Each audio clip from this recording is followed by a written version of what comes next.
Ya pemirsa, ada kasus seorang balita di kota Selat Panjang, Meranti, Riau yang diduga terindikasi positif narkoba usai mengkonsumsi permen yang diduga mengandung narkotika. Dan hingga kini Polda Riau masih menyelidiki kasus peredaran permen yang dicurigai mengandung metamfetamin ini.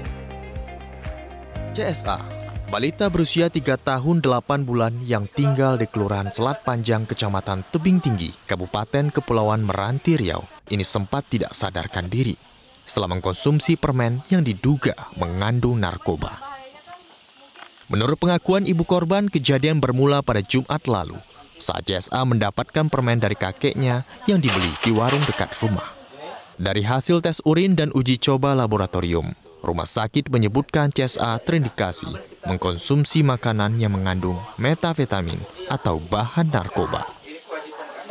Oh, tapi dia ngomong terus dia, ngobrol terus. Iya. Dari jam 9 tuh sampai lebih kurang. Nggak ada yang ngelantur ya? Nggak ada yang ngelantur. Apa yang dia lihat dia omongin gitu. Tanya kalau macammu kakinya dingin.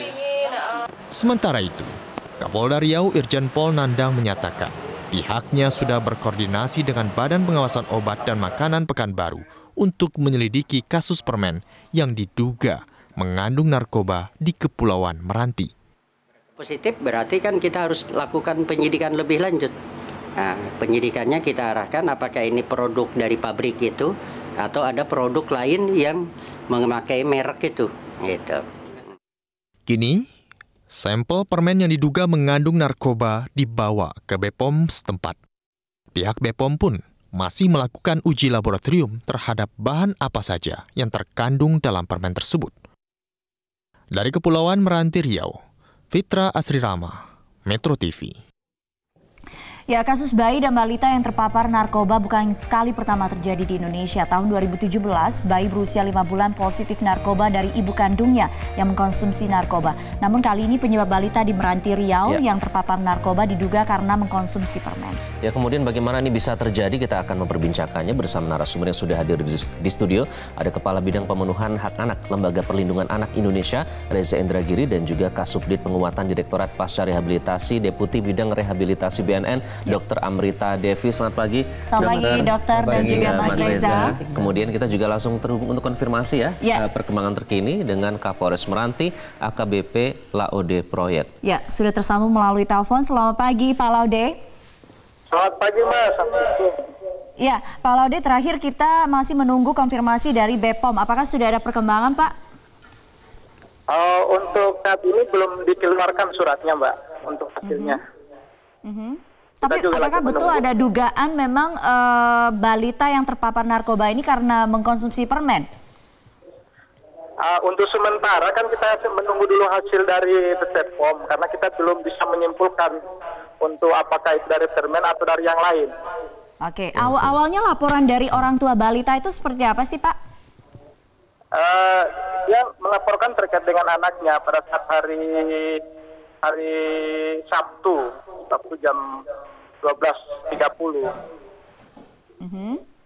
Dia mendatangi narkoba terkait dengan kondisi anaknya. Akhirnya anggota narkoba mengarahkan untuk rumah sakit. Jalan dicek dan diambil urin. Karena gejala yang diderita anak ini persis seperti pengguna. Hasilnya apa, Pak, setelah ke rumah sakit? Hasilnya ternyata positif, Mbak. Positif mengandung metafetamin dan amfetamin. Jadi balita dan sang ibu positif, Pak, keduanya? Ya, yang pertama dites anaknya dulu. Setelah kemudian dikembangkan, dites lagi ibunya. Setelah dites ibunya juga positif. Oke, tapi pada saat melapor langsung membawa barang bukti permen atau masih menduga-duga atau bagaimana pada saat itu, Pak? Belum. Dari pihak kepolisian yang menyatakan kita melakukan penyidikan terkait dengan itu, kita dalami. Ibu tadi makan apa, nanya makan apa. Ternyata jam terakhir itu mereka katanya mengkonsumsi satu merek permen berinisial YP. Oke. Pak Laude, tapi setelah ini kan masih dugaan ya, kita masih nunggu hasil dari BPOM, tapi dari pihak kepolisian apakah juga sudah mengecek kondisi lingkungan dari tempat tinggal balita ini, Pak? Ya, sudah Mbak, sudah. Tadi malam juga anggota kita sudah dari sana juga, sudah ketemu dengan kakeknya juga, sudah dilakukan interogasi secara mendalam. ke lokasi bersama dengan BPOM dan Dinas Kesehatan, Mbak. Oke. Pak Laude, pada saat memberikan laporan, keterangan yang didapatkan dari ibu ini seperti apa? Karena kalau ada tingkah laku yang aneh pada anaknya, kenapa tidak ke dokter dahulu baru ke polisi? Tapi ini ke polisi terlebih dahulu baru ke dokter, Pak. Keterangannya apa pada saat itu?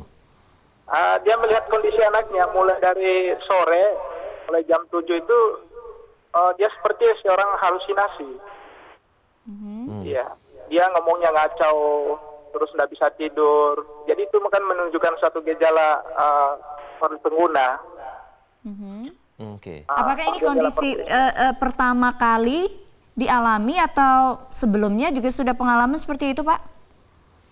Kalau menurut informasi ibunya baru kali ini juga, Pak.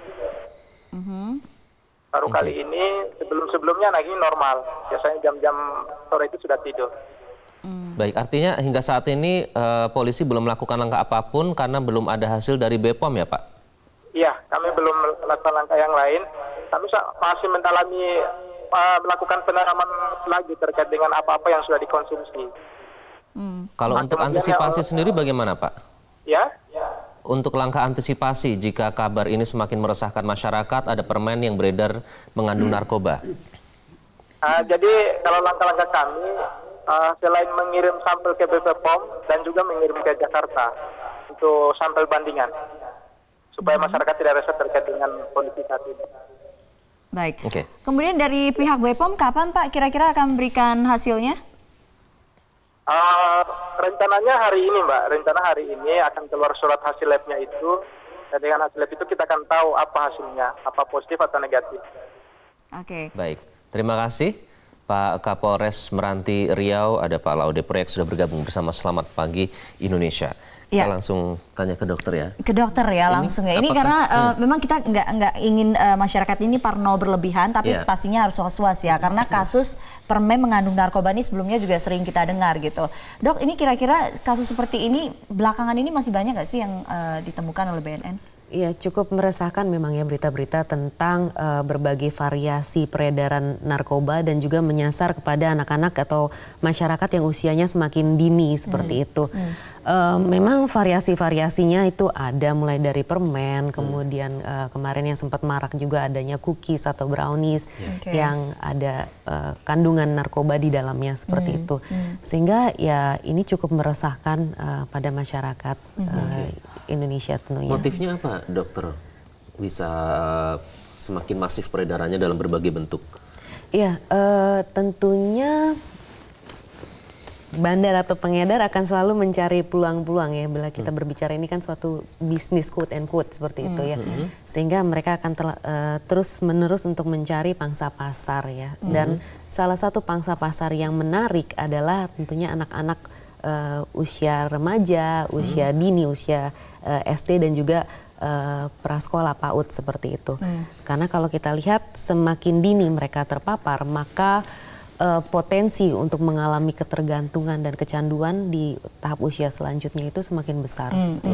Kita ke Mas Reza ya. Mas Reza, ini tadi dikatakan oleh dokter ini selalu ada modus baru untuk mengincar segmen yang lebih dini gitu. Dari Lembaga Perlindungan Anak Indonesia, apakah juga menemukan hal-hal seperti ini di lapangan?